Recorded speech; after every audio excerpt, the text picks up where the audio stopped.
Another week, boys, and another TWAB. This week at Bungie, Cross is sick once again, and he should be back for the epic raid. But until then, my name is Luke, and I'm taking over for the TWAB once more. So let's go ahead and read on this. We should have some good info in regards to the epic raid today. 9/25/2025. This week in Destiny, we are 2 days away from the epic version of the Desert Perpetual raid. We are confident your team is ready, that you have some pretty good builds for different situations, and if you're aiming to be a part of the world first race, you have checked the race's requirements. All the information on this event can be found below, along with our other topics for today. So looking at our topics, we've got prepare for the epic raid, improved gear for Desert Perpetual, further portal and progression improvements, Banshee voice update, Trials is back tomorrow, and Displate Collector's Fest.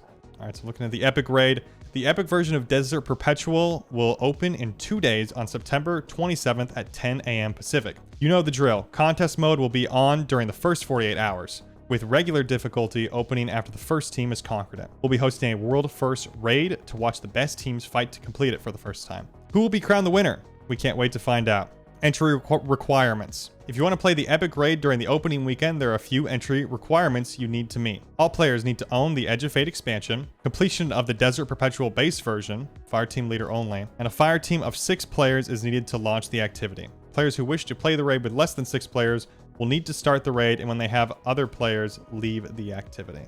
Okay, interesting. So you have to enter in with, oh, is it too small? Contest mode, improved loot. Additionally, fire team power will be disabled during contest, and players are recommended to have a minimum of 300 power level. Players below will see that their damage output reduced against the epic raid combatants and will receive increased damage from them. All right, guys, so base requirements, own the Edge of Fate, beat the first one, and you need 6 players apparently, which is interesting, but I guess we roll with that. And if you want to low man it, you got to have people leave. All right, contest mode, improved loot. Contest mode is in the upper echelons of Destiny PvE challenges. We've improved the rewards it provides to reflect the status for the Desert Perpetual Epic Raid launch weekend. All loot in contest mode will drop at Tier 5 for the first clear, and Tier 4 with a chance of upgrading to Tier 5 for every run thereafter. All right, so contest mode is going to be worth your time. That's good, that's good. Will this guarantee the exotic? That's a good question. It doesn't say anything about the exotic, but that is good to know. Featured gear and seasonal mods. When we announced the epic raid on the August 21st, TWAB, our plans were to allow the bonuses from featured gear as well as seasonal mods during the contest mode. After further consideration, we have decided to disable the weapon damage and damage resistance bonuses from featured gear, but allow seasonal mods. All epic raid encounters have been tuned with this change of mind. All right, that's a good change, guys. Essentially, the critique there was that players who had played a lot more and gotten tier 5s would be just doing more damage with their weapons than people who were dealing damage without it. So like if you had a tier 3, you'd be doing essentially like less damage. All right, here's what everyone's looking for. List of banned gear. We want to share a list of gear that will be disabled in the epic raid during the contest weekend. If more items are added, we'll let you know before the raid is live through social media, and we will update the list below. So the Bastion exotic fusion rifle, the 1-2 punch perk, the Haliatus legendary rocket launcher, lightweight legendary swords, and the Ergo Sum exotic sword. More items may be added to the list as we get closer to raid launch. Please check out Bungie Disables for the most up-to-date list. So check that out, huh? They didn't nerf New Malpace. All right, well, this is your list. I assume that they're going to add more stuff to this, especially Bungie likes to like throw in a couple extras by the end of it. But I mean, at least for the time being, New Malpace is on the table, which is really, I've like super gen there is going to be pretty darn good. What else? I saw a ton of people talking about Grand Overture being a potential option.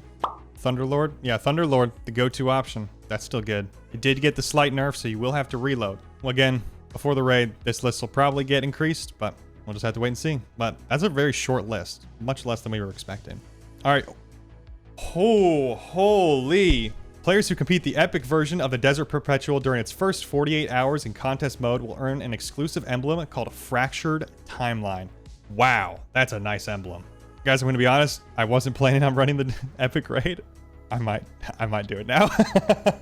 On top of that, all players who complete the normal mode of the epic version, no matter when, will unlock the After the Unknown emblem. This one's also kind of tight. Yeah, I'd say both emblems are really good. This one in particular is phenomenal. Now, it won't be that easy, but for the first team to complete the epic version of the Desert Perpetual, they will earn the exclusive World First belt. As you can see here, here's the belt, guys, for that one lucky team. But all right, raid rewards look good.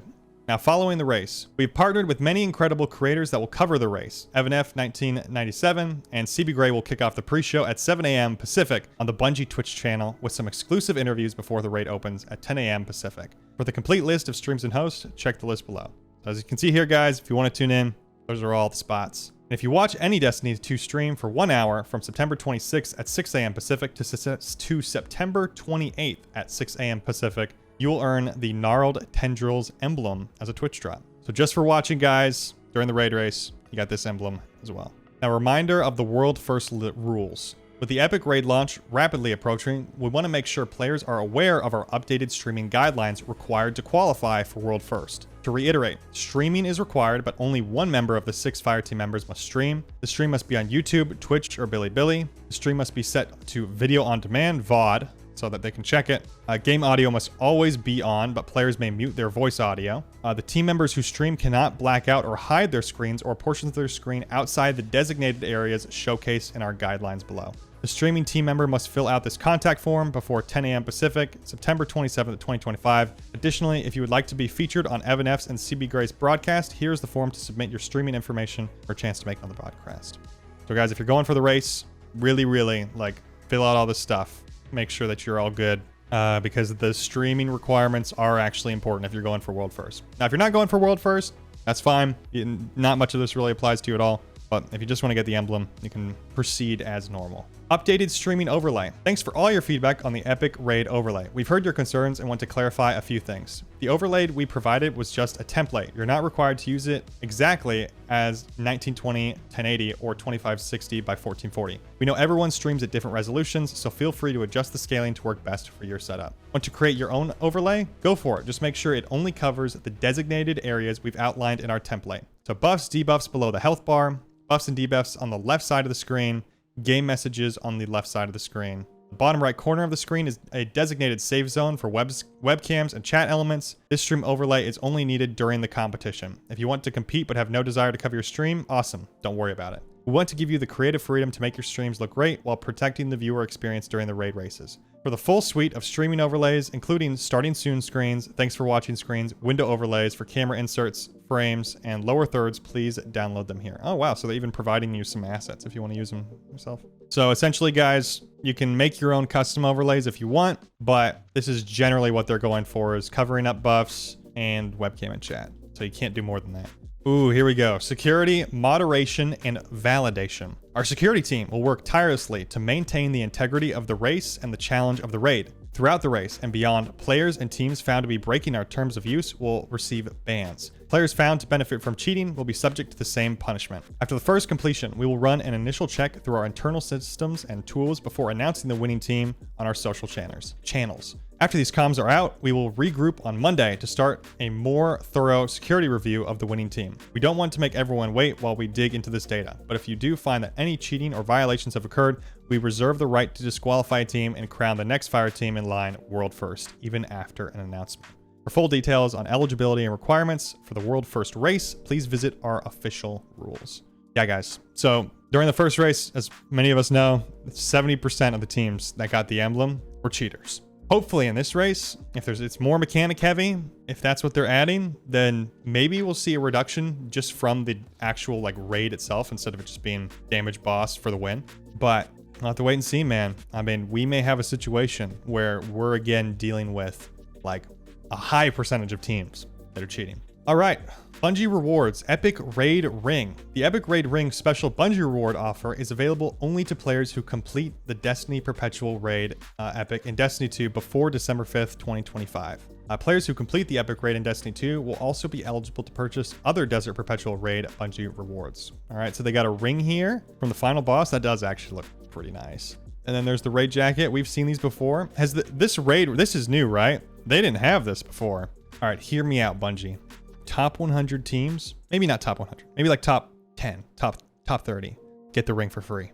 How about that? Bringing back the raid night. We have some more raid news directly receiving the raids and dungeon team, aka Rad Team. Hey y'all, we believe the raids are a core part of the Destiny experience and want to reinstate them as an endgame ritual that provides pinnacle rewards. As part of this effort, we are introducing weekly challenges for the Desert Perpetual with the release of Ash and Iron. When the Epic Raid launches on September 27th, the Desert Perpetual will have 2 weekly challenges. The first can be completed in either version, which unlocks a second in the Epic Raid. These challenges will grant bonus rewards in each encounter based on the number of feats you have active. This bonus gear will drop with upgraded tier and seasonal power. So number of feats from 0 to 2, you get tier 4s, and from 3 to 5, you get tier 5s.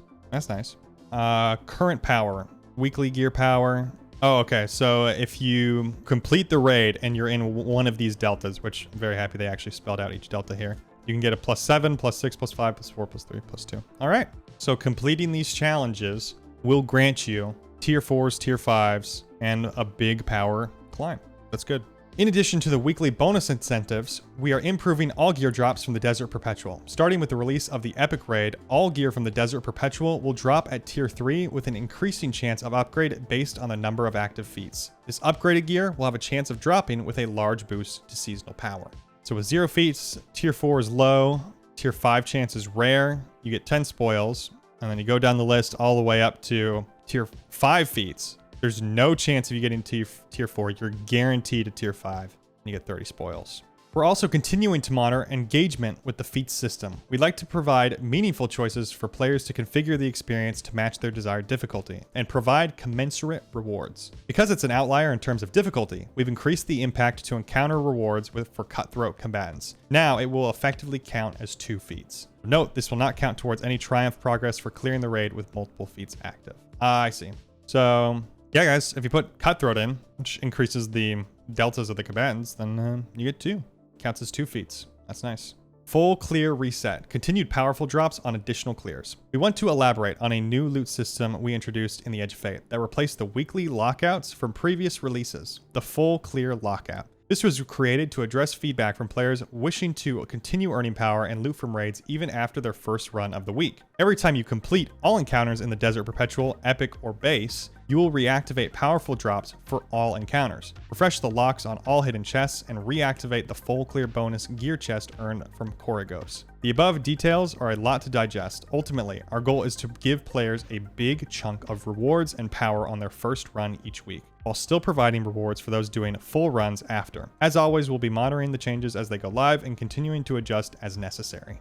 All right, so essentially, summarizing all of that as much as possible. For the weekly challenges, you're getting very high increases in power drops, and you're getting essentially guaranteed tier 4s and tier 5s for your first completion. For further completions, you get guaranteed tier 5s when you run 5 feats, but that chance decreases as you go lower. And in order to activate all the chests and get the most out of your powerful drops and encounters, refresh the loot, you want to complete the entire raid instead of just farming a single encounter. Ultimately, I think these are good changes. I've said it for quite some time that Bungie needs to drive more people into the best activities in the game, which is the end game. Like the raid and dungeon content is objectively the best part of Destiny. All right, upcoming portal and progression changes. Oh my gosh, do we get a full graph of this? This is going to be great. Last week, we previewed some of the bigger changes we are making regarding power progression, rewards, and the portal. Today, we are ready to share an update to those changes along with more details on what you can expect in coming updates. So speeding up the power climb. We're speeding up the power climb across the board when update 9.1.5.1 launches on October 14th. These changes will focus on solo ops, fireteam ops, and pinnacle ops. We will work to make similar changes for Crucible ops and the Desert Perpetual raid in a later patch. Almost every grade for each power range is getting their power drops improved, whether you're just getting started or pushing your way to the last few steps before the power cap. So they've given us a full graph here. So these are the difficulties. So normal, advanced, expert, master, grandmaster, ultimate, with their range of their power range on them. And this is how much what drops you get per tier. No, grades at below B, C+, and C will not grant powerful rewards on ultimate, grandmaster, and master difficulties respectively. No change compared to 9.1.0.2. A+ grade is only available from 450 to 550 power. Okay, so essentially, don't pay attention to the black boxes here. They don't give you anything extra. But this is your guide for what rank is going to get you what increase in power from your drops. So if you're rocking 200 to 300 and you get a B, you're getting a +3 or a +4. And then an A rank, you'd be getting a +4 and a +5.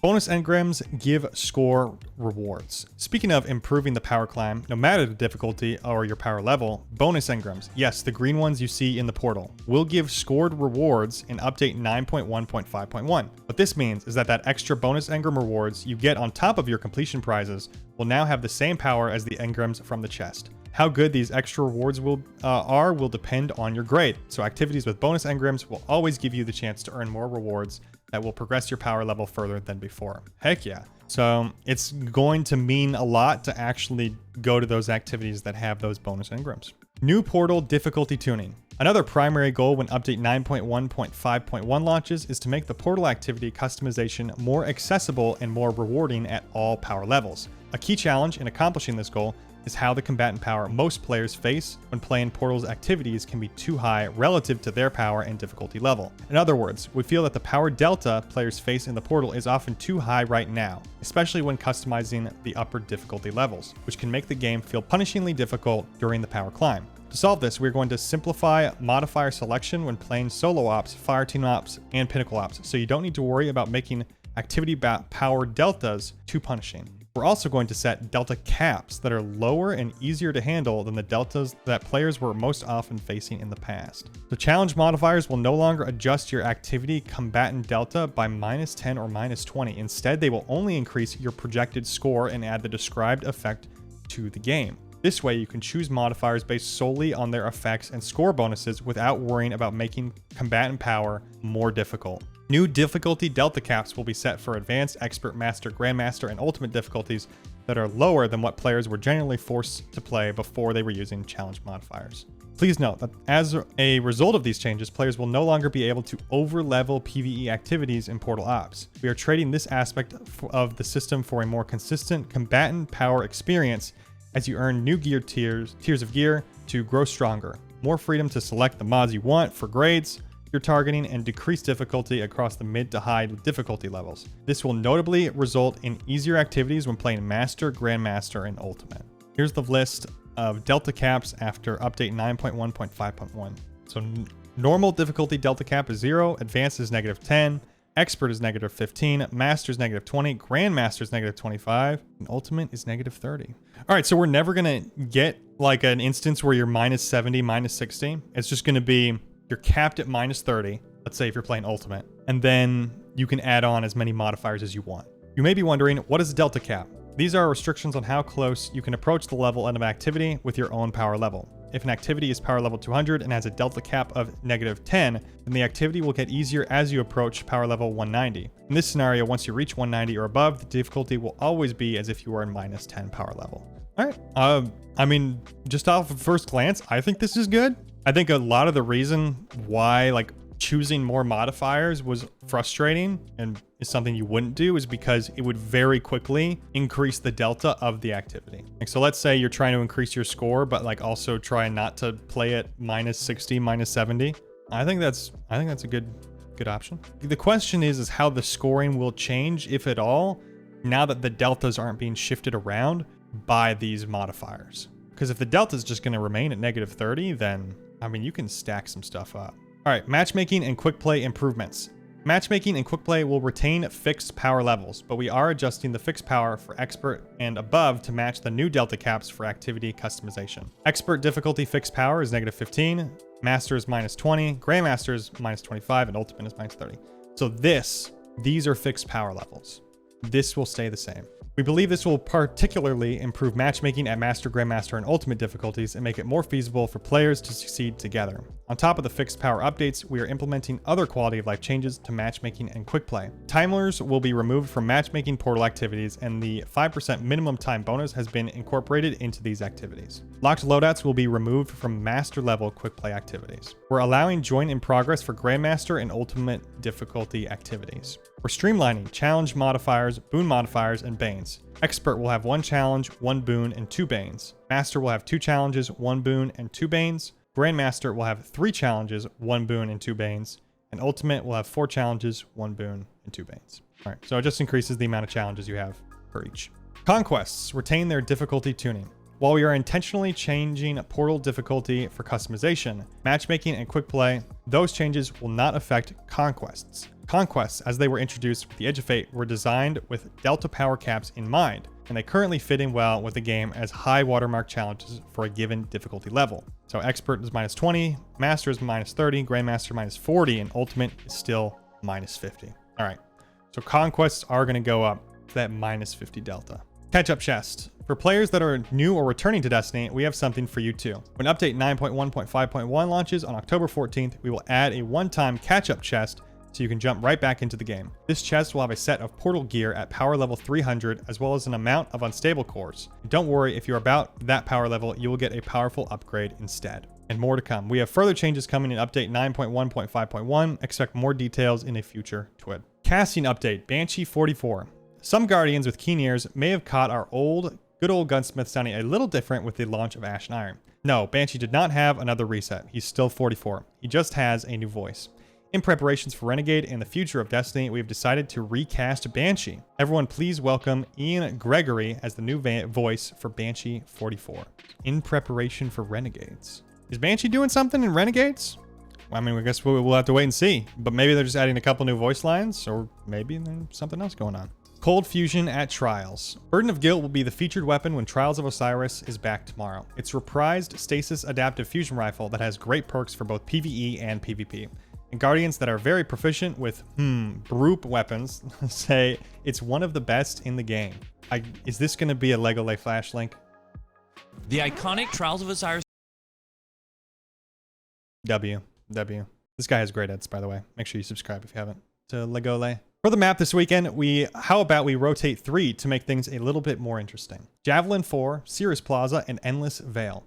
As always, be careful around tight corners and long lanes. Don't peek alone. Follow your team, rotate when stuck, and let us know how your new fusion rifles fare in them. All right, guys. The one thing that is interesting about this week with Trials is that, yes, it will be going on during the Epic Raid. If you want to hop into Trials, you don't want to touch the raid at all, it's still there for you. You can get Burden of Guilt. And there's going to be 3 maps. Jav 4, Cirrus, and Endless Veil. Displate, Collector's Fest, Epic Raid Collection. Raids shape fate. Triumph forges legends. Now Guardians prepare to elevate your legacy with the all-new Destiny 2 metal poster collection from Displate. Crafted for those who carry victory beyond the fire team. Celebrate the raid race with art from your favorite raids currently in Destiny 2. Featuring original art for The Last Wish by Lyndon Wilbowie and The Deepstone Crypt by Paul Tobin. I'm hoping I'm pronouncing those names right. No Leviathan art. Rip. Oh yeah. There you go. You guys want some cool raid photos. This one of Crota in particular on the left is a really good one. Chronologs issue. We're investigating an issue where players who put chronologs into the vault lose any additional claimed chronologs. At this time, we recommend not putting any chronologs in the vault and take any out if you put some in there. More information will be provided when available. Yeah, so don't put the chronologs in the vault, guys. Keep them on your person. Known issues. You can read through these if you want. I'm just giving these a quick list. I don't see anything crazy. All right. Art of the week. We've got a Lego Crota. That's actually really impressive. And don't let it go. Sometimes you've got to take your chances in the heat of battle and try something new. That will look very cool, even if it means you are taken down in the process. An accidental throne of stasis, you got to sit there no matter what. All right, let's see the...